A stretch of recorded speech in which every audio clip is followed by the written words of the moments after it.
الجنة.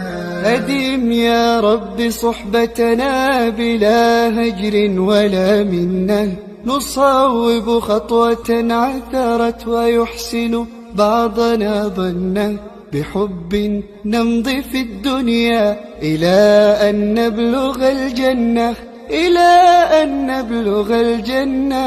أدم يا رب صحبتنا إلى أن نبلغ الجنة، إلى أن نبلغ الجنة. أدم يا رب من طابت به اللحظات وازدانت، صفي الروح إن أجفت بنا الأيام أولانت. أدم يا رب صحبتنا إلى أن نبلغ الجنة، إلى أن نبلغ الجنة. أدم يا رب صحبتنا إلى أن نبلغ